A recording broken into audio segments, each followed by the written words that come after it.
பள்ளிக்கூடத்தில் ஒரு பையனை கேட்குறேன், என்ன படிக்கிறேன்னு. அவன் சயின்ஸுங்கிறான், மேத்ஸுங்கிறான், ஜாகிரபின்னு சொல்கிறான். இல்லையா? ஆமாம் இல்லை? இப்போ நம்ம இங்கே என்ன படிக்கிறோன்னு தெரியாமல் எப்படி படிப்போம்?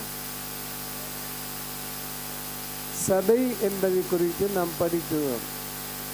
வேதம், வேதாகமத்தின் அடிப்படை போதனை.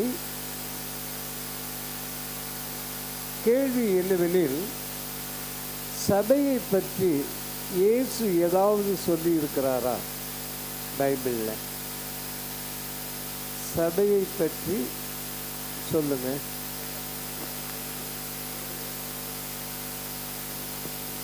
மத்தேயு சுவிசேஷம் 16ஆம் அதிகாரம் 18வது வசனத்தில் இயேசுவானவர் அங்கே கூடியிருந்த சீஷர்களிடத்தில் ஒரு கேள்வியை கேட்கிறார். இந்த ஜனங்கள் என்னை குறித்து என்ன நினைக்கிறார்கள்? நான் இவர்களோடு இருக்கிறேன், ஏறக்குறைய 3 வருஷத்துக்கு மேலே ஊழியம் செய்கிறேன், வியாதிகளை சுகமாக்கிட்டு இருக்கிறேன், மரித்தோரை எழுப்புகிறேன், அற்புதங்களை நான் செய்கிறேன், நல்ல போதனைகளை உங்களுக்கு நான் என்ன செய்கிறேன்? போதிக்கிறேன். இவ்வளவு காரியத்தை நான் செய்யும் பொழுது இந்த ஜனங்கள் என்னை குறித்து என்ன நினைக்கிறார்கள் அல்லது எண்ணுகிறார்கள் அல்லது என்ன சிந்திக்கிறார்கள் என்று கேட்ட பொழுது இயேசுடைய சீஷர்கள் சொன்னார்கள், உம்மை யோவான் ஸ்நானகன் என்றும் எலியா என்றும் எரேமியா என்றும் ஒரு தீர்க்கதரிசிகளிலே ஒருவர் என்று உம்மை எண்ணுகிறார்கள். ஒரு தீர்க்கதரிசி. தீர்க்கதரிசி என்பவன் யார் என்றால், பழைய ஏற்பாட்டின்படி தேவனுக்கு வாயாய் இருக்கிறவன். தேவன் என்ன சொல்லுகிறாரோ அதை ஜனங்களுக்கு சொல்லக்கூடியவன் தான் தீர்க்கதரிசி. தீர்க்கதரிசி என்றால் யாரம்மா?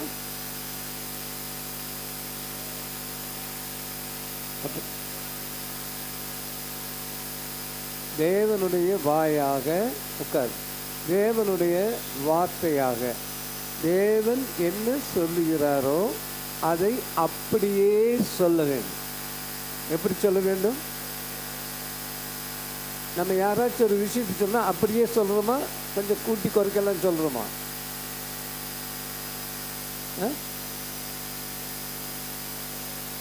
அப்படியே தான் சொல்லணும்.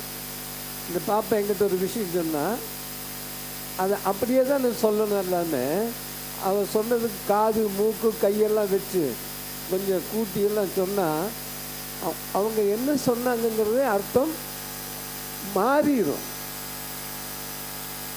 சொல்லக்கூடிய அர்த்தம். அப்போ தீர்க்கதரிசி என்பவன் நமக்கு வேதாகமத்திலே படிக்கும்போது ஏசாயா, எரேமியா, எசேக்கியா, மல்கியா, தானியேல் போன்றவர்களெல்லாம் தீர்க்கதரிசிகள். அவர்களெல்லாம் யார்? எலியா கூட ஒரு தீர்க்கதரிசி, எலிசா ஒரு தீர்க்கதரிசி, சாமுவேல் ஒரு தீர்க்கதரிசி, நிறைய தீர்க்கதரிசிகள் இருந்தாங்க. அந்த தீர்க்கதரிசிகளுடைய வேலை என்னன்னா, தேவன் என்ன சொல்லுகிறாரோ அதை ஜனங்களுக்கு அப்படியே சொல்லுகிறவர்கள். இயேசு சொல்றாரு யோவான் 5ஆம் அதிகாரத்தில், என் பிதா என்ன சொன்னாரோ அதை நான் உங்களுக்கு சொல்லுகிறேன், வேறொன்றையும் நான் சொல்லலை. நான் பிதாவிடத்தில் என்ன கேட்டேனோ, எனக்கு என்ன சொன்னாரோ அதையே நான் உங்களுக்கு என்ன செய்கிறேன்? சொல்லுகிறேன். ஏன் அப்படி? நான் முதல் சொன்னேன், தீர்க்கதரிசி என்று சொல்லக்கூடியவன் தேவனுக்காக மனிதர்கள் மத்தியிலே நிற்கிறார். தேவ வார்த்தையை வாங்கி அதை மக்களுக்கு சொல்லுகிறார்.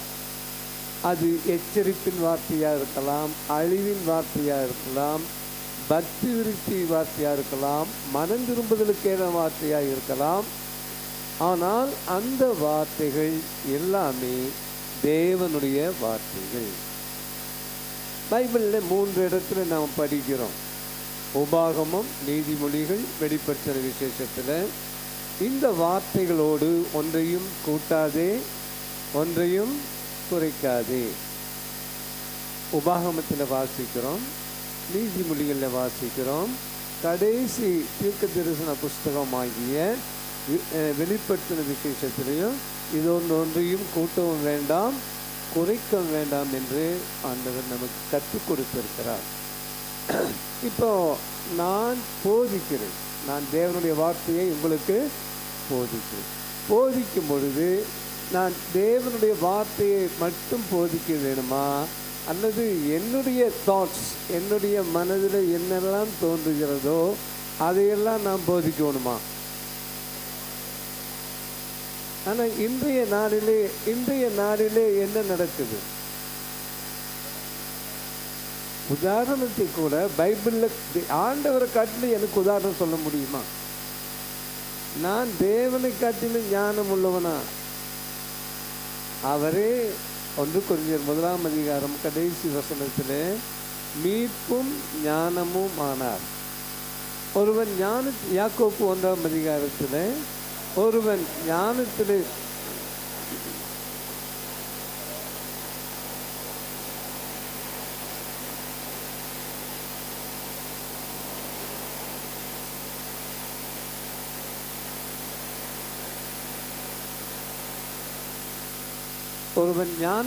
குறைவுள்ளவனாயிருந்தால் சம்பூர்ணமாய் ஞானத்தை கொடுக்கிறவர் தேவன் யாராயிருக்கிறார்?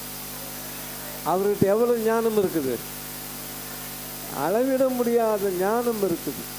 அப்போ யாருக்கிட்ட நம்ம கேட்கணும் ஞானத்துக்கு? உலகத்திலே 3 ஞானங்களை நாம் பார்க்கிறோம். உலக ஞானம் இருக்கா? உலக மக்களில் நம்ம ஞானமாக நடக்கிறாங்களா? ஆமாம், அவங்க இருக்கிறாங்க. இன்னொரு கூட்டம் பார்க்குறான் விஞ்ஞானம். என்ன ஞானம்? சயின்டிஸ்ட் எல்லாம் இருக்கிறாங்கல்லவா, விஞ்ஞானிகள். அது விஞ்ஞானம், விஞ்ஞானி. அது ஆராய்ச்சி பண்ணி கண்டுபிடிப்பு எல்லாமே செய்யக்கூடியது. நிலவுக்கு எப்படி போகிறது, செவ்வாய்க்கு எப்படி போகிறது, ஆகாயத்தில் போய் தங்கிறது எப்படி எல்லாம் கண்டுபிடிச்சி என்ன செய்கிறாங்க. அது ஒரு ஞானம். இன்னொரு ஞானம் இருக்குது, தெய்வ ஞானம். இந்த தெய்வ ஞானத்தை உலக மக்கள் புரிந்து கொள்ள முடியாது என்று 1 கொரிந்தியர் 2ஆம் அதிகாரத்திலே நாம் படிக்கிறோம். ஏனெனில் தேவன் இந்த ஞானத்தை யாருக்கு வெளிப்படுத்துகிறாரோ அவர்கள் தான் என்ன செய்ய முடியும். இப்போ நாம் ஆரம்பத்தில் நான் சொன்ன மத்தேயு 16ஆம் அதிகாரத்தில் இயேசு கேட்கிறார், அந்த ஜனங்கள் சொல்லுகிறார்கள், ஒரு தீர்க்கதரிசியாக உம்மை குறித்து சொல்லுகிறார்கள் என்று. இயேசு திரும்பி பார்த்து, தமது அப்போஸ்தலர்களாகிய சீஷர்கள். இப்போ கேள்வி, சீஷர்கள் என்றால் யார்? அப்போஸ்தலர்கள் என்றால் யார்?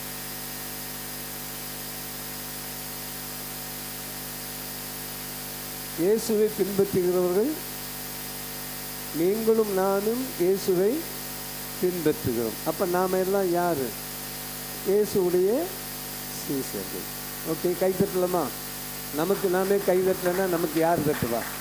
குட். நம்மையே முதல் பாராட்டிக்கணும். ஏன்? பல நேரத்தில் நம்ம என்ன சொல்லணும்னா, நம்ம எதுக்கு லாய்க்கு இல்லை, அப்படி இல்லை, இப்படி இல்லை, நம்மையே சொல்லிட்டு இருப்போம். நம்ம பாராட்டிக்கணும். நம்ம நான் ஒரு சிறப்பானவனாக மாறிட்டு இருக்கிறேன், நான் ஒரு சாமர்த்தியசாலி, நான் ஒரு கெட்டிக்காரன், நான் வளர்ந்துட்டு இருக்கிறேன் சொல்லணுமா வேண்டாமா? முடியாதுங்க, ஆகாதுங்க, நடக்காதுங்க, ஒன்றும் ஆகாமே போகும். விசுவாச வார்த்தைகள். என்ன வார்த்தைகள் நாம் பேசணும்? Positive thoughts. ஏன் விசுவாசமான வார்த்தைகளை நாம் பேசணும்? நம்முடைய வாழ்க்கையே விசுவாசத்தின் அடிப்படையில் தான் இருக்குது. டீ கடையில் டீ சாப்பிடுவீங்களா? சாப்பிடுவீங்களா இல்லையா? ஆமாம் இல்லை போகிறதே இல்லை. இல்லை நான் ஒன்றும் உங்களை குற்றப்படுத்துறதுக்காக கேட்கல. நான் உங்களை குற்றப்படுத்துறதுக்காக கேட்கல. அது வேண்டாம். டீ சாப்பிடுவீங்களா? அந்த டீ கடைக்காரனை போய், ஏய் டம்ளரை நல்லா கழுவி இருக்கிறியா? பால் சுத்தமான பாலா? சர்க்கரை மார்க் ஆன ஒரிஜினல் சர்க்கரையா, நாட்டு சர்க்கரையா, அந்த சர்க்கரையா? போயிட்டு வான்னு சொல்ல மாட்டான். சுடுதண்ணி எடுத்து மூஞ்சியில் ஊற்றிடுவேம்மா. போயிட்டு வான்னு சொன்னால் பரவாயில்லையே. இல்லை இல்லை, அவனுக்கு கடுப்பேற்றிடுவோம், அவனை கோபம் உண்டாக்குறோம். ஆனால் அந்த கடைக்காரன் நம்புகிறோம். 100 பேருக்கு 1000 பேருக்கு டெய்லி டீ போட்டுக்கிறான், நமக்கு ஒரு டீ போடுறான். நம்ம டீலையா பாய்சனை கலக்க போகிறான்? அவனுக்கு என்ன, அவன் வியாபாரம் தான் முக்கியம் இல்லாமல் விஷத்தை கலக்கக்கூடிய எண்ணம் இல்லை. அந்த டீ கடைக்காரன் நம்புகிறோமம்மா. என் மனைவி எனக்கு சாப்பாடு கொடுக்குறாங்க, நம்பித்தானே சாப்பிட்றோம். ஒரு சமயத்தில் ஒருத்தர் சொன்னார், அடித்து கொண்டு போடுவேன்னாரு. அந்த அம்மா சொல்லுவாங்க, நீ என்னை அடித்து கொள்றதெல்லாம் ரொம்ப கஷ்டம். அடித்தா நான் கற்றுனா ஊர்லெல்லாம் கூடிடுவான், அது சாகும் வராது. ஆனால் நான் உன்னை கொல்லணும்னா சத்தம் இல்லாமல் செஞ்சிருவேன். நான் உடனே கத்த வேண்டாம், சத்தம் போட வேண்டாம், தடி எடுக்க வேண்டாம், அருவா தூக்க வேண்டாம், ஒன்றுமே பண்ண வேண்டாம். பயப்பட நீ காலையில் எந்திரிக்க மாட்டேன், அவ்வளோதான். நைட்டு படுத்தேன்னா காலையில். இப்போ அந்த அம்மாவில் அவனை அடிப்பானா? ஐயோ சாமி. அதாவது வாழ்க்கை என்பது நம்பிக்கை. வாழ்க்கை என்பது, நேற்று புதன்கிழமை நான் ஊத்துக்கோட்டையில் ஒரு பைபிள் கிளாஸில் டீச் பண்ணிட்டு இருந்தேன். அப்போ திடீர்னு ஒரு கேள்வி கேட்டேன். எல்லாம் பாஸ்டர்ஸ் தான் எல்லாருமே. அவங்கக்கிட்ட ஒரு கேள்வி கேட்டேன். என்ன கேள்வி கேட்டேன்னா, இந்த கூட்டத்தில் ஒரு 18-20 பேர் இருப்பாங்க, 19-20 பேர் இருப்பாங்க. அப்போ அவங்கக்கிட்ட ஒரு கேள்வி கேட்டேன். இந்த கூட்டத்தில் இயேசுவை பார்த்துக்கெல்லாம் கை தூக்குங்கன்னு. ஆண்டவராகிய இயேசுவை யாரெல்லாம் பார்த்தீங்களோ அவங்க சொல்லுங்க எனக்கு அப்படின்னு. யாரை பார்த்தீங்க? அதில் 3 பேர் கை தூக்குனாங்க. 17-18 பேரில் எத்தனை பேர் கை தூக்குனாங்க? அப்போது நான் அதில் ஒருத்தர் மாத்திரம் கேட்டேன், எல்லாரையும் கேட்கல, ஒருத்தர்கிட்ட கேட்டேன், இயேசுவை எப்படி பார்த்தீங்கன்னு.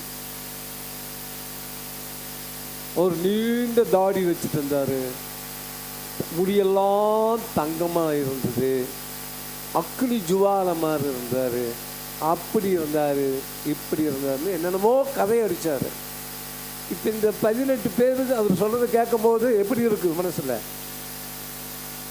உங்கள் பேர் என்னது? ரூபன் இதை சொல்கிறாரு நம்ம மத்தியில். நான் நேற்று யாரை பார்த்தேன்? இயேசுவை பார்த்தேன்னா அம்மா பக்கத்தில். ஐயோ, நானும் எத்தனையோ நாள் பார்க்கலான்னு ஆசையாக்கிறேன். ஒரு நாள் கூட இயேசுவை நான் சரி அவராவது பார்த்தாரு, ஸ்தோத்திரம் பிரதர். அதிகமாக 2 ஸ்தோத்திரம் சொல்லுவீங்க. நிறைய போதகர்கள் சொல்கிறாங்களே, கவனிச்சிங்களா? இன்னைக்கு நாங்கள் பரலோகம் போனோம். எங்கே போனோம்? இயேசு அங்கே இருந்தார், அவரோடு என்னை உட்கார வச்சார், எனக்கு டீ கொடுத்தாரு, பிஸ்கட் டீ கொடுத்தாரு. ஆமாங்க, நூற்றுக்கணக்கான ஆயிரக்கணக்கான மக்கள் அவங்க பின்னால் போயிட்டு இருக்கிறாங்க. அவருக்கு ஏசு என்ன கொடுத்தாரா? டீ பிஸ்கட் கொடுத்தாரா. அப்புறம் போகும்போது ஒரு கேசட் கொடுத்தாராம். நீ பூமியில் போய் உனக்கு டிவியில் போட்டு உலகம் எங்குன்னு காட்டுன்னு சொல்லி என்ன கொடுத்தாரா? அப்புறம் ஒரு வார்த்தை சொல்லி விட்டாராம், நீ டிவி ப்ரோக்ராம் பண்ணும்போது என்னோட டிவி ஆக்கிறபடினால நீ தரமாக பண்ணுன்னு சொன்னாராம். இப்போ இயேசு என்ன வச்சுக்கிறாருன்னு அவர் சொல்லிட்டு இருக்கிறாரு, டிவி ஸ்டேஷன் வச்சுருக்கிறார் இவர் இயேசு. அதை காட்டில் இன்னொரு வார்த்தை சொல்கிறாரு, நாங்கள் போனோன்னே இயேசு ரொம்ப அழுதுட்டு இருந்தார், ரொம்ப துக்கமாக இருந்தார். இயேசுவை பார்த்தோன்னே எனக்கு ரொம்ப கவலையாக போச்சு. ஆண்டவரே ஸ்தோத்திரம் ஐயான்னு சொல்லிட்டு, ஐயா ஏன் கவலையாக இருக்கிறீங்கன்னாரு. இயேசு கண்ணை தேய்ச்சிட்டே சொன்னாராம். என்ன சொன்னாராம்? உலகத்தில் எவனோ டிவி சேனலெல்லாம் வச்சுக்கிறான், எனக்கு ஒரு சேனல் இல்லைன்னா. இவர் கண்ணை தொடச்சி விட்டு, ஆண்டவரே அழுகாதீங்க, உங்களுக்காக ஆமாம்மா, அவர் நான் சொல்லலை, இது நாட் ஐ ஆம் ஸ்பீக்கிங். அந்த டிவியில் அவர் சொன்னதை சொல்கிறேன். உடனே ஏசு கண்ணீர் நிறுத்திட்டு, மகனே நீயாவது எனக்காக இருக்கிறாயா, அது மாத்திரம் போதும்பா அப்படின்னு சொல்லி அனுப்புனாருங்க. கேட்கறதுக்கு நல்லா இருக்கா கதை? என்ன கதை? எனக்கு ஒரு பேத்தி இருக்கிறான், அவளுக்கு 2 வயசு 3 மாதம். அவளுக்கு என்ன வயசு? எனக்கு கதை சொல்கிறா. இப்போ அவள் கையங்காலை ஆட்டிட்டு இப்படின்னு சொல்லிட்டு, எனக்கு என்ன 2.25 வயசும்மா, அவ்வளோதான் ஆயிடுக்குது. அவள் என்ன சொல்கிறா எனக்கு? இன்னொரு வீட்டில் போகிறேன், அங்கே குழந்தைக்கு ஒன்றும் சரியா பேச்சே வரல. அவங்க ஒன்றும் நல்லா அதுக்கு ஏறக்குறைய ஒரு மாதம் வித்தியாசம், பேசல. எங்கள் வீட்டு பிள்ளை பாட்டு பாடுது, பேசும் தெய்வம் நீயேன்னு சக்தி மனம் திறந்து பாடுது.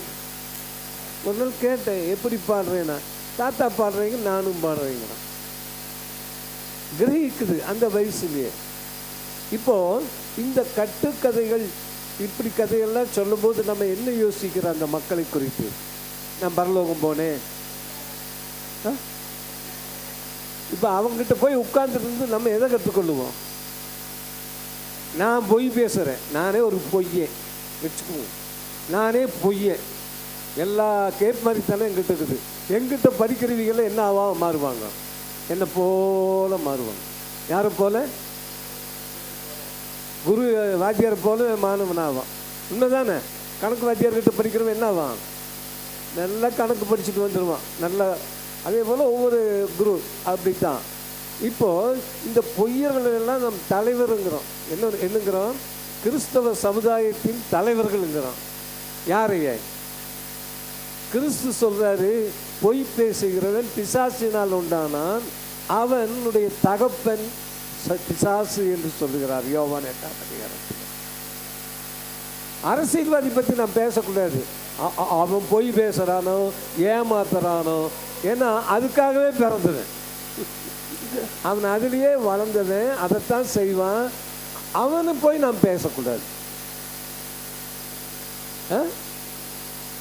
அரசியல்வாதி தப்பு பண்ணுறான்னு நம்ம சொல்லக்கூடாது. ஏன்னா அவனுடைய லைஃபே என்னது, அப்படித்தான். அவனை பற்றி நாம் பேசக்கூடாது. இப்போ யாரை நம்ம சொல்கிறோம்னா, those who are in leaders in Christianity, கிறிஸ்தவத்துக்குள்ளே இருக்கக்கூடிய நம்முடைய தலைவர்கள் எல்லாம் எப்படி இருக்கிறாங்க சொல்கிறாரு. நான் வரும்போது ஒரு தகரப்பெட்டியோடு வந்தேன், இப்போ காரு பங்களா, என் பையன் அமெரிக்காவில் இருக்கிறான் படிக்கிறாங்கிறாரு. இவர் எந்த டன்லப் கம்பெனியில் போய் சம்பாதிச்சுட்டு வந்தார்? அம்பத்தூர் டிவிஐ கம்பெனியில் போய் வேலைக்கு செஞ்சு சம்பாதிச்சாரா? நான் பேசுறதுக்கு கவனிங்க. இந்த பொய்யர்கள் பொருளாசையுடையவர்களாய், 2 பேதுரு 2ஆம் அதிகாரத்தில் பொருளாசையுடையவர்களாய் தந்திரமான வார்த்தைகளை பேசி, கவர்ச்சிகரமான பேசி, உங்கள் கையில் இருக்கிறதெல்லாம் என்ன செஞ்சுக்குவாங்க? நம்ம அடிக்கடி பேப்பர்ல எல்லாம் பார்க்கலாம். என்ன பார்க்கலான்னா, பேங்க்கில் போய் ஏதோ ஒரு நிதி நிறுவனத்தில் பணம் போட்டிருப்பாங்க. அவன் நிதி நிறுவனத்தில் பணம் போடுறதுக்கு என்ன வார்த்தை முதல் கூறுவான்? நீங்கள் கவர்மெண்ட் அரசாங்க பேங்க்கில் பணம் போட்டால் 7% கிடைக்கும், 8% கிடைக்கும். எங்கள் அம்மா கரெக்டாக போயிட்டு ரிட்டையர்டான பணத்தை கூட போய் அங்கே போட்டுருவோம். ஒரு 3 மாதம் 4 மாதம் கிடச்சில கடையும் இருக்காது, கம்பெனியும் இருக்காது, நிதி நிறுவனம் இருக்காது. அதுக்குள்ளே எவ்வளோ சம்பாதிக்கணுமோ. அப்போது நன்றாக கவனிங்க, பொய் பேசுகிறவன் தேவனுக்கு எப்படிப்பட்டவன்? சின்ன பொய்யா பெரிய பொய்யா? பொய் தான். பாவம் தான். சின்ன பாவமாக பெரிய பாவமாக கிடையாது. புரியுதா? இப்போ நம்ம என்ன சொல்லிட்டு வருகிறேன் என்றால், அநேக விஷயங்களை நாம் கற்றுக்கொள்ளும்போது சரியாய் கற்றுக்கொள்ளவில்லை என்றால் நாம் சரியானபடி கட்டடம் மேலே ஓங்காது, பலமாய் இருக்க முடியாது. அப்போ அஸ்திவாரம் ஸ்ட்ராங்காக இருக்கணும். அப்போ சீஷனிடத்தில் கேட்கிறார், நீங்கள் அவர்கள் உலகத்தில் இருக்கிற மற்ற மக்கள் என்ன நினைக்கிறார்கள் என்று கேட்டார். இப்போ இரண்டாவது கேட்கிறார், நீங்கள் என்னை குறித்து என்ன நினைக்கிறீர்கள்? அம்மா, நீ இயேசுவை குறித்து என்ன நினைக்கிறாய்? பிதாவுடைய மகன், ஜீவனுள்ள தேவனுடைய குமாரன்,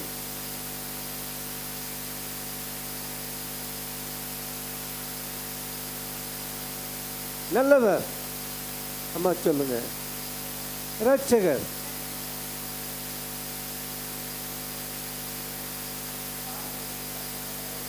அதான் ரட்சகருங்கிறது அதுதான், ரெண்டு வாரத்துக்கு ஒன்று தான். சரி தம்பி, வல்லமையுள்ள தேவன். தம்பி, ரட்சகர், மாம்சத்திலே வெளிவந்த தேவன், பரிசுத்தர். இப்போ நீங்கள் சொன்னதெல்லாம் உண்மைதான் இல்லை? ஒவ்வொருத்தருக்கும் ஒரு வார்த்தை கொடுக்கப்பட்டது, அதற்காக நாம் சொன்னோம். ஆனால் அன்று இயேசு பூமியில் வாழ்ந்த அன்று பேதுரு சொல்லுகிறார், நீ ஜீவனுள்ள தேவனுடைய குமாரனாகிய கிறிஸ்து. என்ன சொல்றாரு?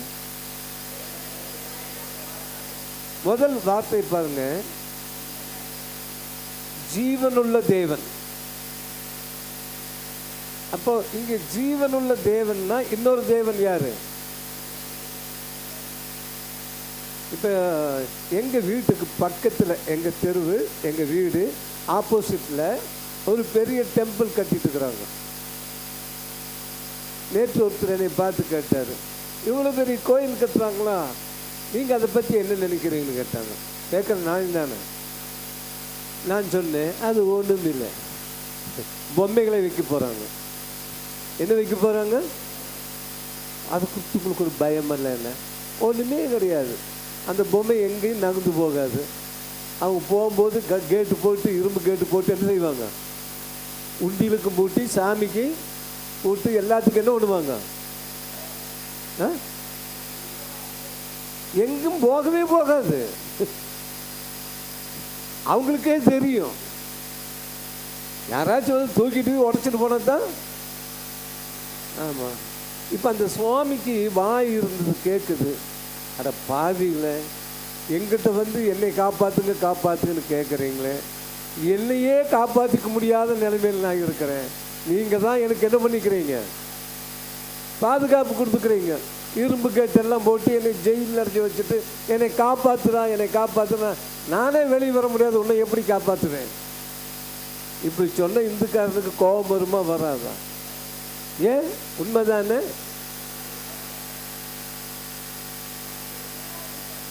இல்லைங்க, பெரிய பெரியாடி, படிப்பாடி, அறிவாளி காரில் வந்து இறங்கி அங்கே உருள்றான்.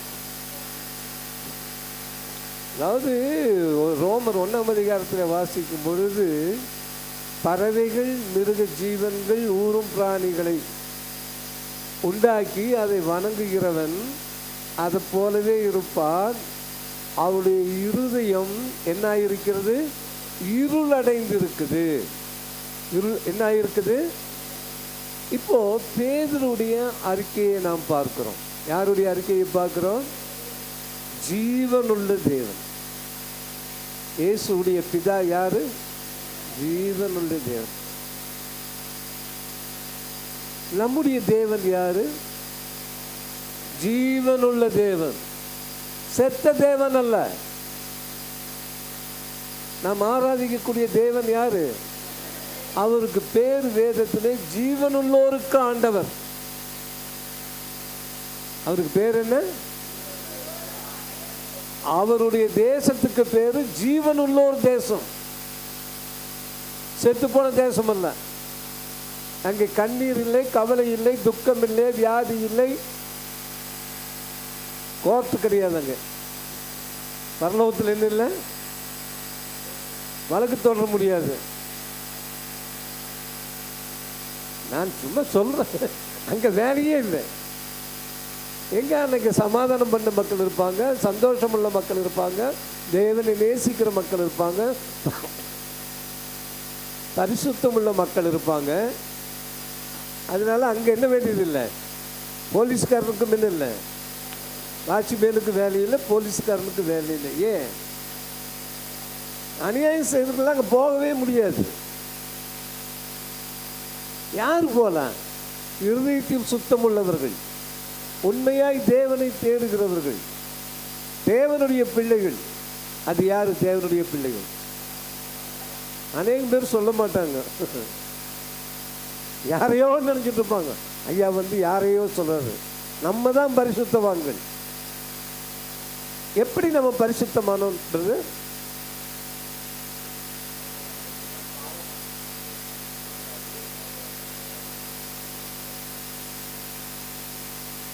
சொன்னது கரெக்டா? ஆமான்னு சொன்னா நம்மளை திருப்பி கேட்பாரு. எல்லாம் பேசாம இருந்து தப்பிச்சுக்கலாம். யார் ரட்சிக்கிறா?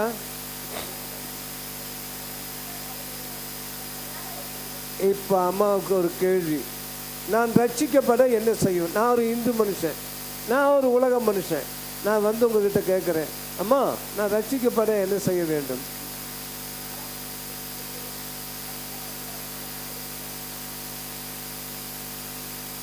நீங்க சொல்றது சரியா, அவருக்கு சொல்றது சரியா? அவங்க ஞானஸ்தானம் சொன்னாங்க, நீங்க ரட்சிக்கப்பட்டு பாவம் பண்ணி தரணும்னு சொன்னீங்க. இல்லை, நீங்க சொன்ன வசனம் பைபிள்ல எங்க இருக்கு சொல்லுங்க. சரி, எப்போ?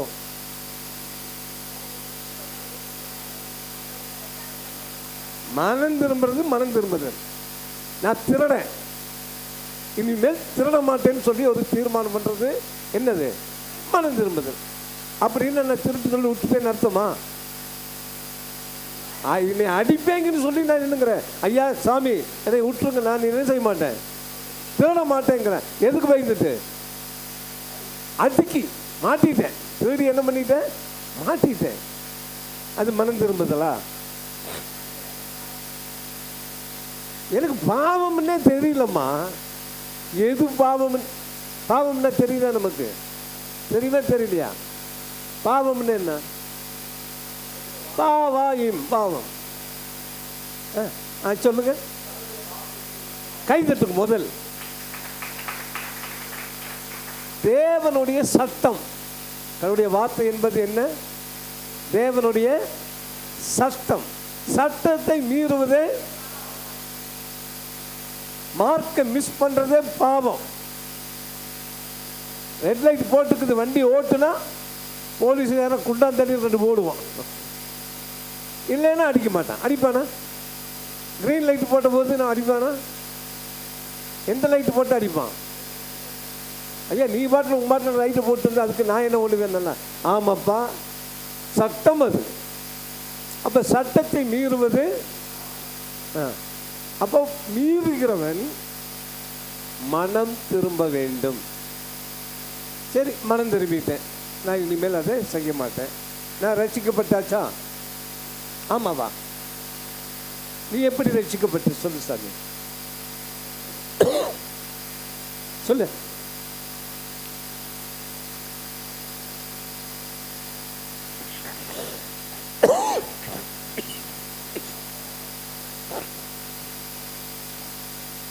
கேள்வி, ரட்சிப்பை குறித்து பைபிள்ல எந்த புஸ்தகத்தில் இருக்குது? மீதியில் இல்லை. 16ஆம் அதிகாரம்.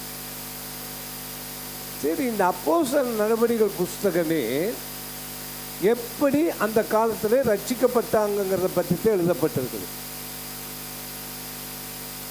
நம்ம ஒரு சில வார்த்தைகளை மாத்திரம் இன்றைக்கு பார்ப்போம். அப்போஸ்தலர் 2ஆம் அதிகாரத்தில் பெந்தேகோஸ்து நாள் அப்படின்னு என்ன? பெந்தேகோஸ்து நாள்னு என்ன?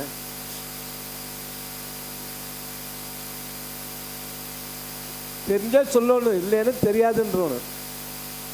எல்லாருக்கும் பேனா கிடைச்சுதா? யாருக்கு கிடைக்கல? கை தூக்குங்க பாருங்க.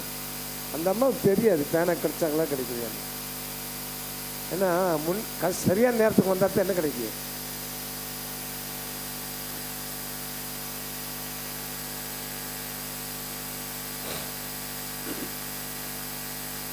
சில மக்கள் எல்லாம் இருக்கிறாங்க, எனக்கு கிடைச்சா போகுது, யாருக்கும் கிடைக்காது. என்ன அப்போஸ்தலர் 2ஆம் அதிகாரத்தை எடுத்துங்க. பெந்தேகோஸ் என்னும் நாள் வந்தபோது, என்னது? The day of Pentecost. Train போயிட்டு இருக்குது.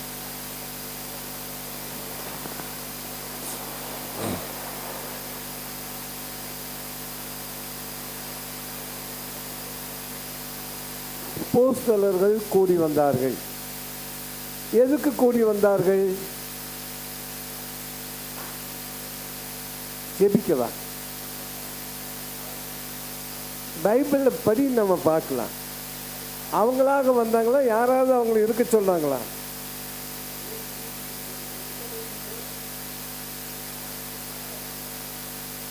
நம்ம கையில் தான் பைபிள் இருக்குது, பாருங்க.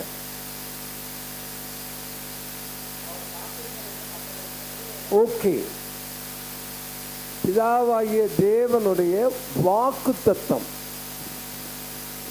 என்ன?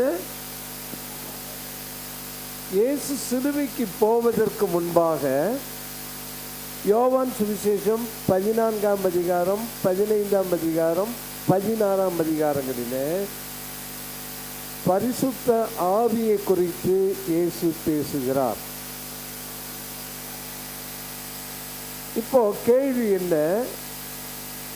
இயேசு அந்த 14, 15, 16 அதிகாரங்களிலே இயேசுடைய ஆடியன்ஸ் யாரு? அப்போஸ்தலர்கள். அவர்கள் யார்?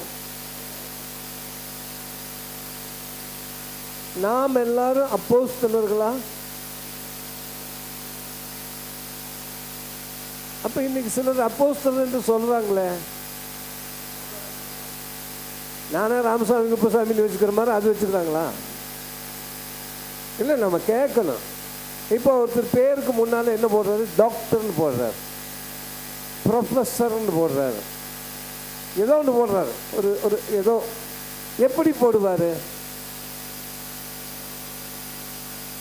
அட்வொகேட்டுன்னு போடுவார், ஏடிவின்னு போட்டு ஸோ அண்ட் ஸோ அப்படின்னு போடுவார். எப்படி போடுவார் அந்த பேருக்கு முன்னால்? குவாலிஃபைடு இல்லையா? அம்மா, உங்களுக்கு ஒரு கேள்வி அம்மா. ஒரு அப்போஸ்தலன் ஆகணும்னா என்ன செய்யணும்?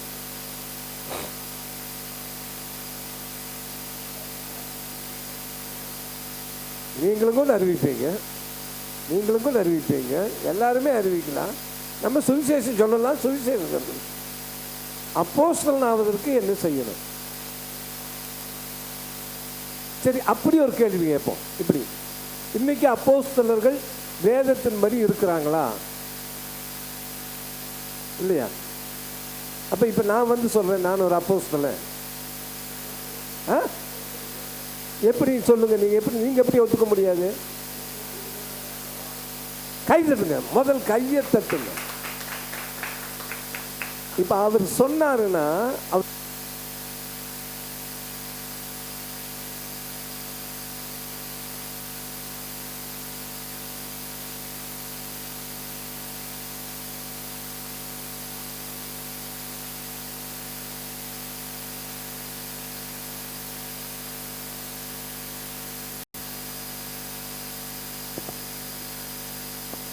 இரண்டாவது வசனம்.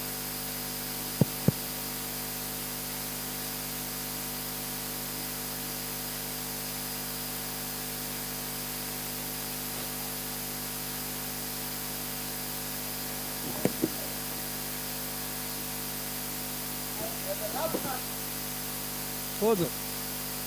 நிறைய இடத்துல இன்டர்வியூக்கு போகிறாங்க. எங்கே போகிறாங்க? எதுக்கு இன்டர்வியூக்கு போகிறாங்க? வேலைக்கு. ஆமாம். அப்போ சர்டிஃபிகேட் எல்லாம் வாங்கி வைக்கிறாங்க. சர்டிஃபிகேட் என்ன செய்வாங்க? பத்திரமல்ல, வெரிஃபை பண்ணுவாங்க. எதுக்கு வெரிஃபை பண்ணுவாங்க?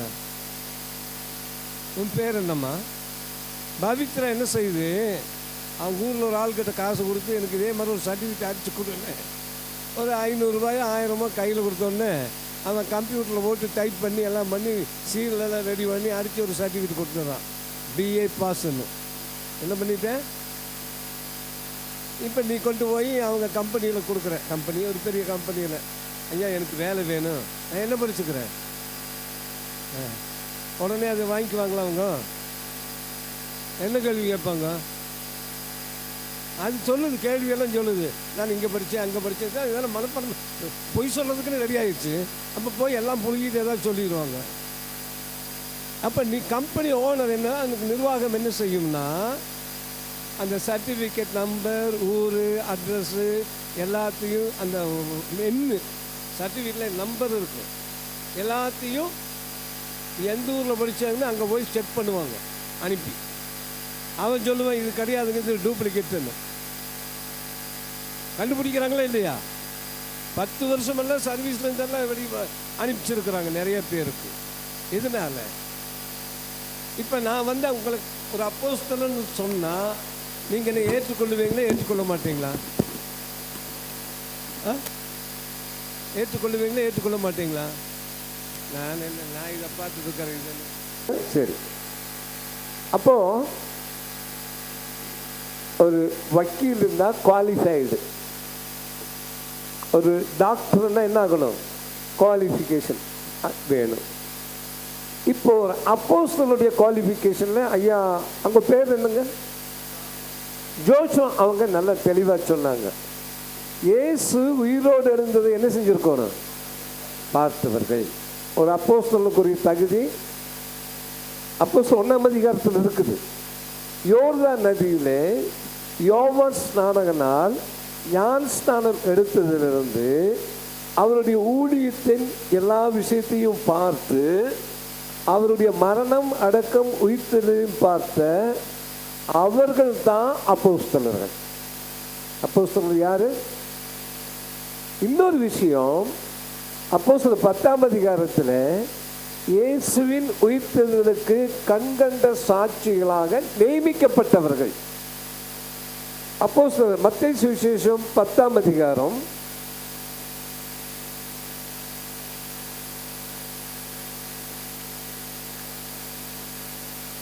அப்போஸ்தலர் நடவடிக்கைகள் 10ஆம் அதிகாரம் 1-2 வசனம்.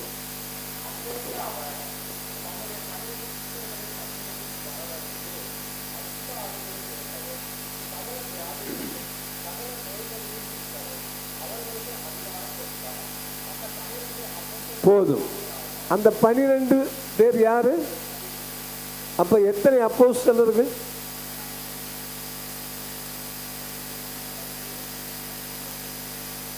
12 சீஷர்களை ஊழியத்துக்கு எடுத்துக்கொண்டார். அவர்களை இயேசு அப்போஸ்தலர் என்று நியமிக்கிறார். எதுக்காக அப்போஸ்தலர் நியமிக்கப்பட்டார்கள்? அப்போஸ்தலர் நடவடிக்கைகள் 10ஆம் அதிகாரம்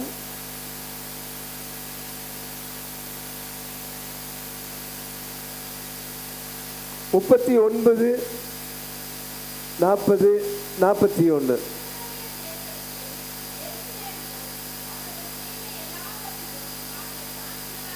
நாங்கள் என்னவா இருக்கிறோம்? இது யார் இங்க பேசிட்டு இருக்கிறார்? இங்க பேசக்கூடிய நபர் யாரு? பீட்டர், பேதுரு. பேதுரு சொல்றாரு, இயேசு செய்த எல்லா காரியத்தையும் நாங்கள் பார்த்ததுக்கு நாங்கள் என்னவாக்குறோம்? சரி, பாப்பம் பேர் என்னம்மா? செபியா. செபியா ரோட்டில் வரும்போது ஒரு மோட்டர் சைக்கிள் ஆக்சிடெண்ட்டை பார்த்துட்டான். அவன் வந்தோடனே கிளாஸில் நம்மக்கிட்ட சொல்கிறா, நான் வரும்போது பார்த்தேன் ஒரு ஆக்சிடெண்ட் நடந்தது, ஒரு ஆள் கீழே விழுந்துட்டாரு, காலில் அடிபட்டுச்சுன்னு. அவன் கேட்குறான், நான் எப்போ அப்படி பார்த்தேன்னு. நான் உதாரணம் சொல்கிறேன், சரியா? நம்மக்கிட்ட வந்து சொல்கிறாப்புல. இப்போது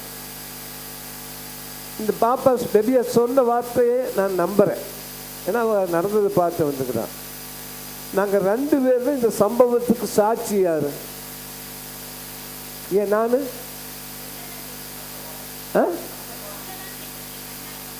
அப்போ நான் யாரும் இல்லை.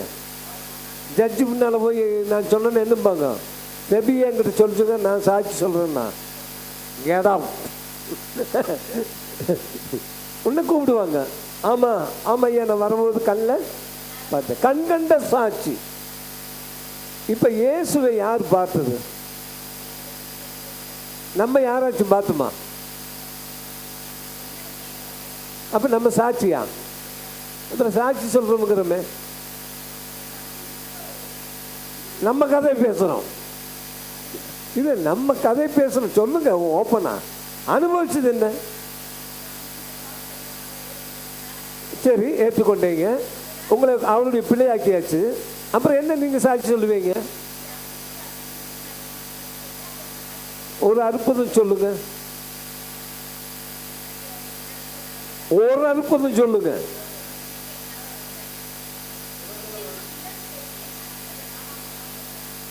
அது அற்புதம் அல்ல. அது எப்படி அற்புதம்? பைபிளில் அற்புதம்னா என்ன? நான் கேட்கறது, நம்ம வாழ்க்கையில் சூரியன் உதிக்கிறது அற்புதமா இல்லையா? சாயங்காலம் போயிடுது காணாம, காலையில் கிழக்க என்ன வருது? அற்புதம் தானா? அற்புதமா இல்லையா? இப்போ நான் நல்ல நீங்கள் இதுவரைக்கும் இமேஜின் பண்ணதெல்லாம் விட்டு தள்ளுங்க. அற்புதம் என்றால் என்ன? பைபிளில் எப்படி அற்புதம் நடந்தது? எனக்கு இடுப்பு பிடிச்சி தந்தது சுளுக்கு, ஜெபம் பண்ண நல்லா போச்சு, அற்புதம். எனக்கு வரும்போது கொஞ்சம் ஏதோ சாப்பிட்டுட்ட காரமா, வயிற்று வலியாக இருந்தது, ஐயா கிட்ட வந்து ஜெபம் பண்ணேன், வயிற்று வலி நல்லா. சொல்லுமா,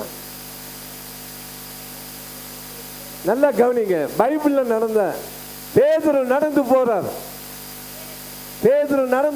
தெருவில் கட்டலோட வியாதிக்காரர்களை கொண்டு வந்து வைக்கிறாங்க. நிழல் தொடல, நிழல் பட்டு சுகமானாங்க. நான் நடந்து போவேன். எத்தனை பேர் சுகமாக்குறாங்க நம்ம ஊரில்?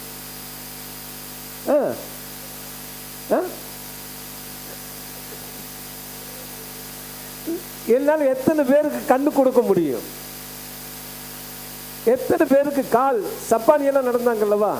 கால் இல்லாதவனுக்கெல்லாம் கால் உண்டாச்சு அல்லவா? பைபிளில் உண்டாச்சா இல்லையா? உண்டாச்சா இல்லையா? இன்னைக்கு ஏன் நடக்கல? நீ சொல்லுமா, ஏன் நடக்கல? நான் சொன்ன மாட்டிக்கும். நான் போடுறேன் சத்தம், இது நடக்குது அது நடக்குது, வாயில் சொல்லிட்டு இருக்கிறேன். என்ன நடக்குது உண்மையா? சென்னையில் கண்ணு தெரியாத ஒரு ஆள் திறக்கும் போதே கண்ணு தெரியல, அவனுக்கு கண்ணு கிடைச்சதுல யாராச்சுக்கு?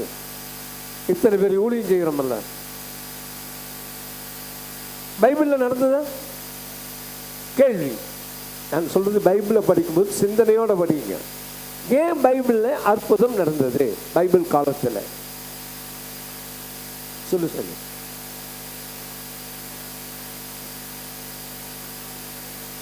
நான் கேட்கறதுக்கு மாத்திரம் பதில் சொல்லு. பைபிள் காலத்தில் அற்புதம் நடந்ததா இல்லையா? அம்மா சொன்னாங்க 21 வருஷமா காணாம போனவர் வந்துட்டாருன்னு. எங்க போனாரோ தெரியாது, வந்துட்டாரு. ஸ்தோத்திரம், வந்துட்டாரு. சந்தோஷம், ஆண்டவருக்கு நன்றி. அற்புதம் என்பது விசுவாசித்தல்ல. கவனிங்க, யோவான் 5ஆம் அதிகாரத்தில்,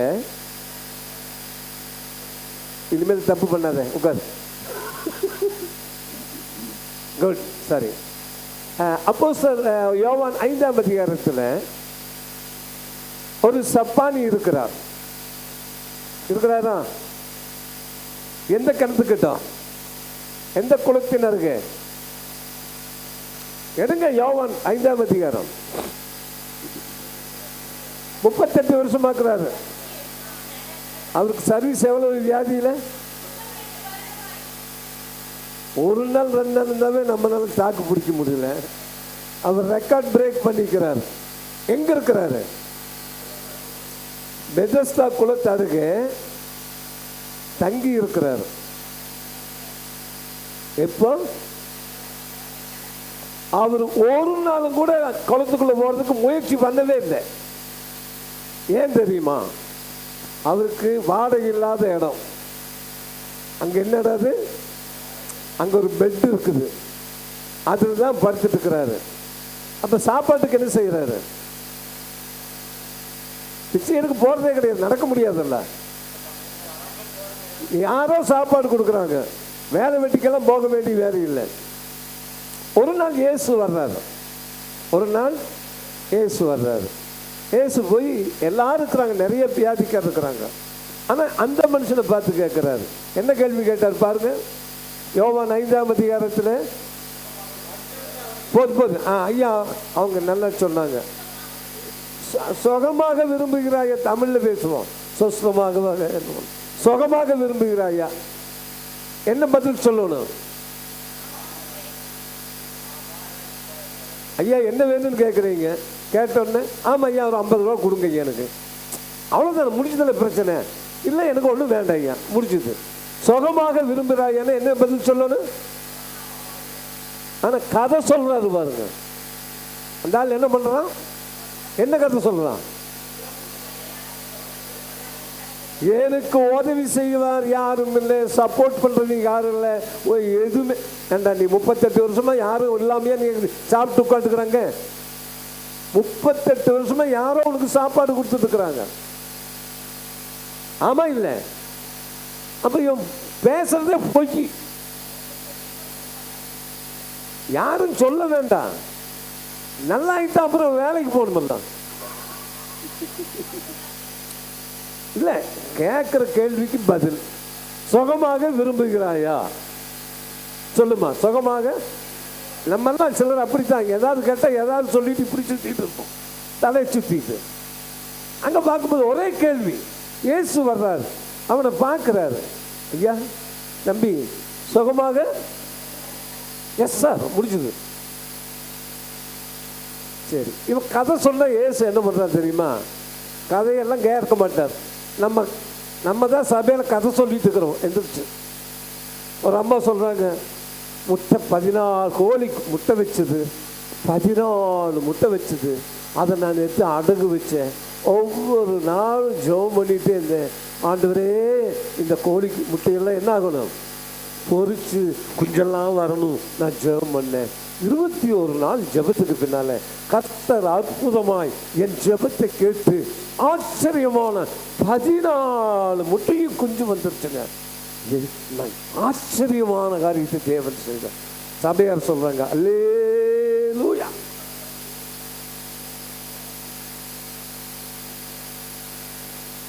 இப்ப கேட்கலாம், நீ வச்சாலும் சரி எவன் வச்சாலும் சரி 21 நாள் ஆனால் முட்டை என்ன ஆகும்? என்ன ஆகும்? பொறிச்சிடும், முட்டை பொறிச்சிடும், ஒன்றும் பிரச்சனையே கிடையாது. தென்னை மரம் வச்சா என்ன வரும்? தென்னை மரம் வச்சா என்ன வரும்? முட்டை வச்சா தேங்காய் வரும். மாங்காய் மரம் வச்சா, கொய்யா மரம் வச்சா. கர்த்தர் இந்த வருஷத்துல எங்க மாங்காய் மரத்தை ஆசீர்வதித்தார். ஒரு வருஷம் காய்க்கும், ஒரு வருஷம் காய்க்காது. ஒரு வருஷம் நல்லா காய்க்கும், ஒரு வருஷம் காய்க்காம இருக்கு. அப்ப காய்க்காத வருஷம் என்னாச்சு? சபிச்சுட்டாரான். அந்தந்த சீசன்ல அந்தந்த காரியங்கள் நடக்கும். டிசம்பர் மாசமான குளிர் அடிக்கணும், ஏப்ரல் மேல வெயில் கொளுத்தணும், ஜூன் ஜூலைக்கு மேல மழை பெய்யணும். சீசன். ஆண்டவர் நான் கூட்டம் வச்சிருந்தேன் மைதானத்தில், மழை வர்ற மாதிரி இருந்தது. உற்சாகமா ஊக்கமா கருத்தா ஜெபம் பண்ணேன். மழையை நிறுத்திட்டாரு. அட படுபாவி, மழை பெஞ்சாதான் மனுஷன் நல்லா இருக்க முடியும். எலியாவின் ஜெபத்தை கேட்டது. எலியா எதுக்காக? எலியா வாழ்ந்த காலத்தில் மக்கள் தேவனை அணங்காமல் பாகாலை விழுங்கி கொண்டிருந்தார்கள். எலியா சொல்றார், பாகால் தெய்வமானால் அவனை கும்பிடுங்க, யெகோவா தேவனாய் இருந்தால் அவனை கும்பிடுங்க. எந்த மட்டும் 2 நினைவுகளால் குந்தி கொஞ்சி நடப்பீர்கள். அப்ப அந்த காரியம் செய்ய காரணம் என்ன? மழை பெய்ய வேண்டாம் என்று சொன்னபோது மழை வரல, மழை வரும்னு சொன்னார், மழை வந்துச்சு. தேவனுடைய நோக்கம், நான் மீட்டிங் போட்டுக்கிற மழை காலத்தில் இப்போ ஜெபம் பண்ணுறேன், ஆண்டவரே மழை வரக்கூடாதுன்னு. தேவ சித்தம் மழை பெய்யணும்னு. இதெல்லாம் அற்புதம் கிடையாது. மழை பெய்யாட்டியும் பரவாயில்ல, மழை பெய்ந்தாலும் பரவாயில்ல. எதுக்காக ஜெபம் பண்ணுறோம்? சீசர்கள் ஜெபம் பண்ணாங்க, எங்களுடைய விசுவாசத்தை வர்த்திக்க செய்யும். விசுவாசத்தை. சரி, நம் பாடத்துக்கு மறுபடியும் வருகிறோம். பேதுரு சொல்லுகிறார், நீ ஜீவனுள்ள தேவனுடைய குமாரனாகிய கிறிஸ்து. கிறிஸ்து என்றால் என்ன அர்த்தம்? நமக்கா போனவர் எவரு? பாலகனாய் வந்தவர். இதை பாலகன் சொல்லி போட்டு அப்படியே கிறிஸ்துங்கிறார். நான் கேட்கிற கேள்வி என்ன? கிறிஸ்து என்றால் என்ன அர்த்தம்? அபிஷேகம் பண்ணப்பட்டவர். பைபிளில் பழைய ஏற்பாட்டில் 3 இதுவே எப்படா சொல்லி கேள்விப்பான் நடத்துகிறேன். 3 பேர்கள் அபிஷேகம் பண்ணப்பட்டவர்கள். பைபிளில் எத்தனை பேர் அபிஷேகம் பண்ணப்பட்டவர்கள்? 3 நபர்கள். ஆசாரியர்கள். பிரதான ஆசாரியர் அவர்கள் அபிஷேகம் பண்ணப்பட்டவர்கள். தீர்க்கதரிசிகள் அவர்கள் அபிஷேகம் பண்ணப்பட்டவர்கள். 3வது ராஜாக்கள். சவுல் ராஜா அபிஷேகம் பண்ணப்பட்டவர். தாவீது ராஜா அபிஷேகம். ராஜாக்கள் யார் யார் அபிஷேகம் பண்ணப்பட்டாங்க? ஆசாரியர்கள், தீர்க்கதரிசிகள், ராஜாக்கள். இப்போ புதிய ஏற்பாட்டில் யார் அபிஷேகம் பண்ணப்பட்டவர்? இப்போ நீங்கள் தீர்க்கதரிசியா? இப்படி எல்லாம் கேள்வி கேட்காதீங்க எங்களை. நீங்கள் சொல்லுங்க, நாங்கள் கேட்டுக்கிறோம். ஓகே, கவனிங்க. இயேசு நம்முடைய பிரதான ஆசாரியர். இயேசு யாரு? இயேசு தீர்க்கதரிசியா? யோவான் 4ஆம் அதிகாரத்திலே சமரியாவிலே இவர் தீர்க்கதரிசியா என்று பாருங்கன்னு சொன்ன அந்த அம்மா, சமரிய பெண்மணி. சமரியாவிலே சீகார் கிணத்தருகே நிறைய இடத்துல நான் சொல்ல முடியும். அவர் தீர்க்கதரிசி இயேசு. அப்ப தீர்க்க தரிசன அபிஷேகம் யாருக்கிட்ட இருக்குது? இயேசு. 3வது கிறிஸ்து என்று சொன்னால் ராஜா.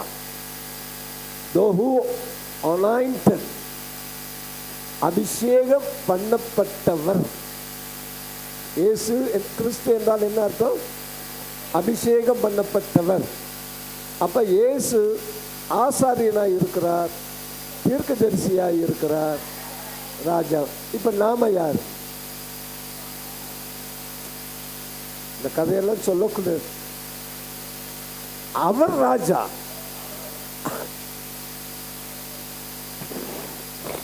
கொஞ்ச நாளைக்கு முன்ன இந்த ரஜினிகாந்த் சொன்னார், வரப்போகிற முதல்வர், வருங்கால முதல்வர் வந்தாரா? இல்லை, நான் சொல்ல வரலாம், யார் வேணாலும். எல்லாரும் இந்நாட்டு மன்னர்களே, எல்லாரும் இந்நாட்டு யார் வேணாலும் வரலாம். அது எலெக்ஷன் பண்ணி ஜெயிச்சா வந்துடுவாங்க, யார் வேணாலும் வந்துடலாம். ஓகே, இப்போ கிறிஸ்து ராஜாவாய் இருக்கிறார், கிறிஸ்து தீர்க்கதரிசியாய் இருக்கிறார், கிறிஸ்து ஆசாரியனாய் இருக்கிறார். அந்த 3ம் ஒருத்தருக்குள்ளே. ஆனால் சவுல் ராஜாவாக அபிஷேகம் பண்ணப்பட்டார், சாமுவேல் தீர்க்கதரிசியாக அபிஷேகம் பண்ணப்பட்டார், எசையா, எரேமியா, தானியேல் போன்றவர்கள் எல்லாம் தீர்க்கதரிசிகளாக அபிஷேகம் பண்ணார். ஒவ்வொருக்கு தனி. ஆனால் இயேசு மாத்திரம்தான் ராஜாவாகவும் தீர்க்கதரிசியாகவும் ஆசாரியனாகவும் இருக்கிறார். இப்போ நீங்க கிறிஸ்துவுக்குள் இருக்கும்பொழுது,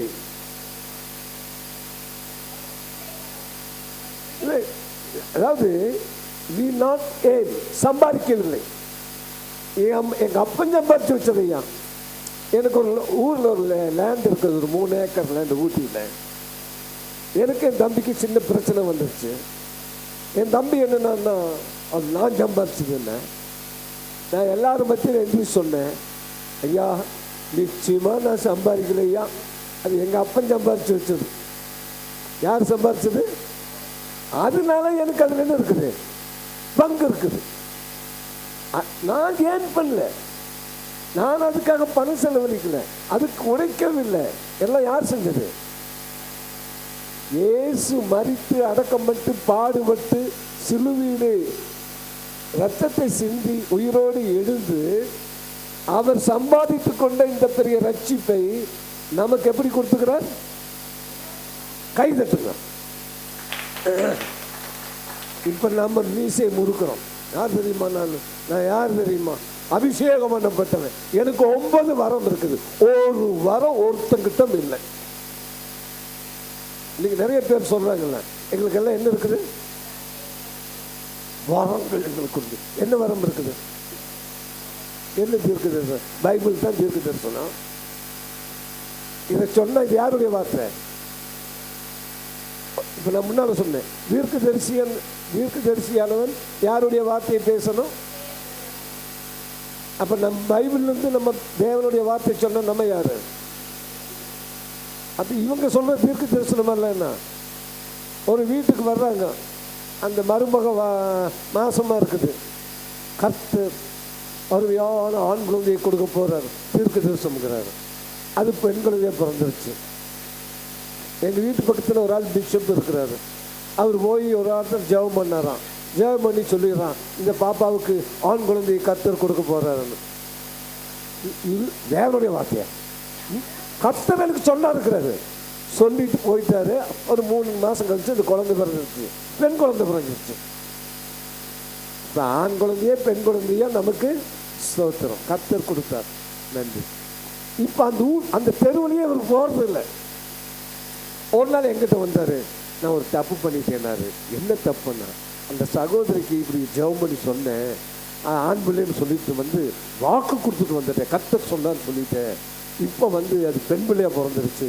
இப்போ அங்கே போனால் எனக்கு அவமானமாக இருக்குதுங்கிறார். நான் சொன்னேன், கர்த்தர் சொன்னால் அவமானப்பட மாட்டாங்க.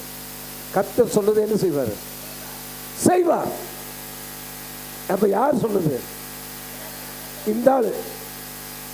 எதுக்கு போய் சொல்லணும்? உன்னை கேட்டாங்களா ஆம்பளை பிள்ளைய மட்டும் பிள்ளையான்னு? ஆஸ்பத்திரிக்காரனே சொன்னால் ஜெயிலுக்கு போயிடணும்.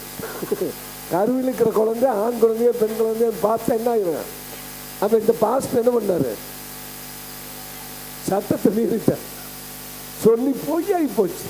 இன்னைக்கு நிறைய பேர் ஆம்பளை பையன் அங்கே போய் சொல்லுவார், இந்த பையனுக்கு இந்த வருஷம் வேலை கிடைக்கும்னு. பையன் 20 வயசு 25 வயசு ஆனால் வேலைக்கு போயிட்டு ஆவான். ஏதாவது ஒரு வேலைக்கு போவானா போக மாட்டானா? அப்புறம் 25 வயசானா மகளுக்கு ஆண்டவர் நல்ல வரனை கொண்டு வர்றாரு. அந்த பெண் பிள்ளையும் தான் மாப்பிள்ளை வரதான் செய்யும். இதெல்லாம் தீர்க்க தரிசனம் அல்ல. எதிர்காலத்தில் என்ன நடக்கும், தேவனுடைய திட்டம் என்ன, அதை சொல்றதுதான் தீர்க்க தரிசனம். யோனா என்றார். யாரு என்ன சொன்னார்? தீர்க்க தரிசனம் தெரியுமா தெரியாத? யோனா சொல்லு. இது எப்படி இருக்குன்னு பாருங்க. நான் கேள்வி கேட்டதுனால சொல்லுன்னு சொல்லுவதுனால மறுபடியும் கேள்வி கேளுங்க. யோனா யார்? தீர்க்கதரிசி. யோனா என்ன தீர்க்க தரிசனம் சொன்னார்? சொல்லு. தப்பு. இருங்க, நீ சொன்னது பைபிள்ல இல்லை. பைபிள்ல யார் சொல்ல முடியும்? சரியா கை தட்டுங்க. அதுதான். எந்த பைபிள்ல படிச்ச? மனம் திரும்ப சொல்லு. எந்த பைபிள்ல படிச்ச மனம் திரும்பதை பற்றி இருக்கா?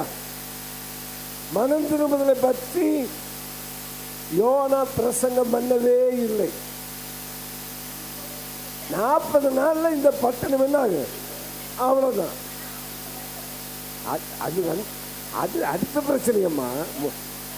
தேவன் சொன்னாரா மனம் திரும்ப சொல்லி? இந்த கதையெல்லாம் சொல்லக்கூடாது. இது மாதிரி தப்பா போய் சொல்றது. நம்ம மனம் திரும்ப சொல்லலை அவங்கள, நீங்க செத்து போவீங்கன்னு சொன்னார், நாசமா போவீங்கன்னு சொன்னார். சரியா தப்பா? அந்த ஜனங்கள் நினைச்சாங்க ஒருவேளை நம்மை தாழ்த்தி மனம் திரும்பினா இந்த அழிவிலிருந்து ஆண்டவர் என்ன செய்வார், நம்ம காப்பாற்றுவார். தங்களை விட்டாங்க, அவங்களாக திரும்பினாங்க.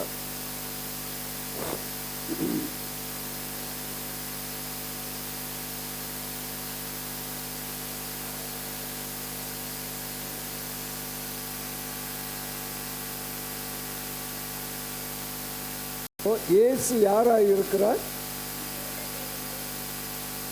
ஆசாரியராய் இருக்கிறார், தீர்க்கதரிசியாய் இருக்கிறார், ராஜாவாக இருக்கிறார்.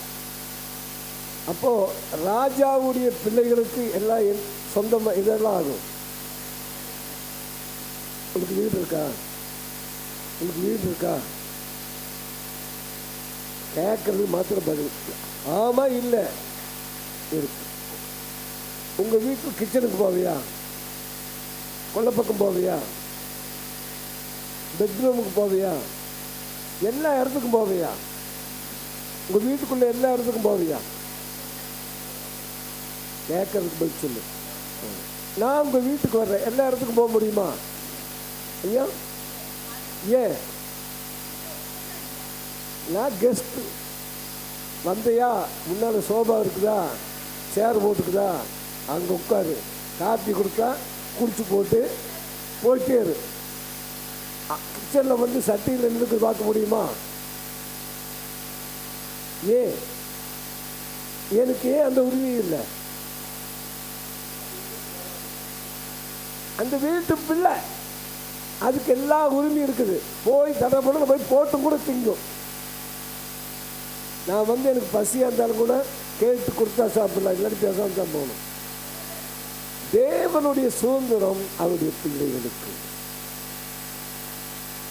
நம்ம சம்பாதித்தது அல்ல, நம்முடைய திறமை அல்ல, திராணி அல்ல, அவருடைய கிருபை, அவருடைய கிருபை, அவருடைய தயவு. இப்போ ஒருவன் கிறிஸ்துவுக்குள் இருந்தால், எங்க இருந்தால்? கிறிஸ்துவுக்குள் இருந்தால். இப்ப நாம எல்லாம் எங்க இருக்கிறோம்? அப்ப அந்த ஆசீர்வாதம் எல்லாம் யாருக்கு? அப்புறம் கேட்டுட்டு இருந்தா யாரு? ஒருத்தர் கேட்பான் வாசப்படியில் நின்று, அதை கொடு இதை கொடுன்னு கேட்பான். யாரு?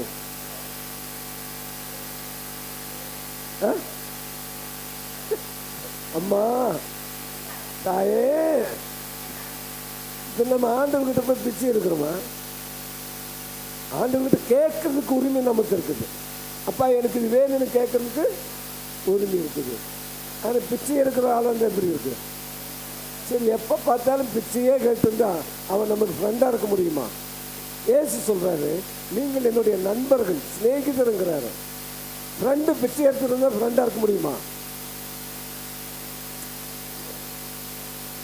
இன்னைக்கு நான் டீ வாங்கி கொடுத்தா நீங்கள் டீ வாங்கி கொடுக்கணும், அதுதான் ஃப்ரெண்டு. பதிலுக்கு பதில் இல்லை, ஷேர். அன்புங்கிறது என்ன பண்ணும்? ஷேர் பண்ணும். எனக்கு ஒரு நண்பர் இருக்கிறாரு, எல்லா ஊருக்கு போவேன், காஷ்மீர் போவேன், டெல்லி போவேன், எல்லாம் எப்போ பார்த்தாலும் நானே செலவணும். ஒரு நாள் கூப்பிட்டு சொன்னேன், இனிமேல் உடைய கூட்டிகிட்டு போக மாட்டேன்டா. எனக்கு நண்பனாக இருக்க விரும்புறியா இல்லை எனக்கு ஒரு அடிமையாக இருக்க விரும்பியா? என்ன பிரதர் இப்படி சொன்னீங்க? ஆமாம், நானே வாங்கி கொடுத்துட்டே இருக்கிறேன், நீ ஒரு நாளாவது வாங்கி கொடுக்கலன்னா அப்போ நீ என்ன சிநேகித? ஐயோ, நான் தப்பாக புரிஞ்சுட்டேன். இனிமேல் நான் சொன்னேன், ஒரு கடை போகிறோமா, ஏன் அண்ணா நான் கொடுக்குறேன் டீ அப்படி சொல்லணும். அது நான் அதுக்கு நீர் கொடுக்குற அது வேற பிரச்சனை. ஆனால் டீ குடிச்சிட்டு வெளியே போய் நின்றுட்டு என்ன அர்த்தம்? காசெல்லாம் இருக்குது, மனம் இல்லை. அப்படிப்பட்ட நட்பு தேவை கிடையாது. அது நம்ம பாக்கெட் என்ன ஆக்குது? கொள்ளையடிக்கிறது. புரியுதா? இப்போ நாம கிறிஸ்துவுக்குள் இருந்தால், நாம் எங்க இருந்தா அப்ப கிறிஸ்துவுடைய ஆசீர்வாதம் யாருக்கு? அப்புறம் அவர்கிட்ட கேட்டு வாங்கணுமா, கேட்காம வருமா? எங்க அப்பனுக்கு நான் பிள்ளையா பிறந்தா அந்த சொத்துல கண்டிப்பா வந்துடும். வருமா வராதா? அப்புறம் என்ன? ஆனா ஒண்ணு யோசிச்சுமே நடக்கணும். அப்பந்தான் கருத்து போட்ட கிடைக்கும்.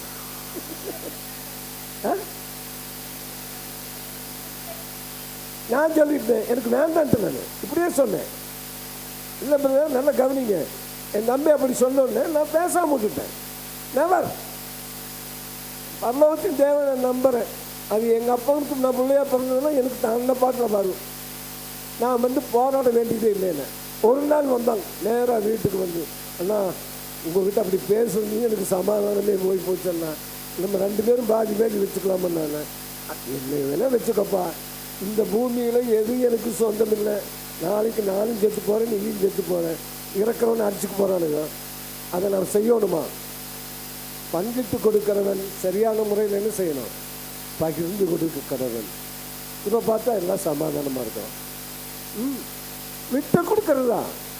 ஒரு அடி நிலத்துக்கு வெட்டி போட்டு கோர்ட்டுக்கு போய் ஜெயிலுக்கு போகிறாங்க. யார்? அண்ணன் தம்பி. ஒரு அடி நிலம் நாம் சம்பாதிக்காது, ஆனால் தேவன் நமக்கு எல்லாவற்றையும் சம்பாதித்து வைத்திருக்கிறாரா? ஒரு சிறு பிரேக் கொடுக்கலாமா? அது தெரியல. என்ன சொல்ல அப்படின்னு என்ன? ஆமா,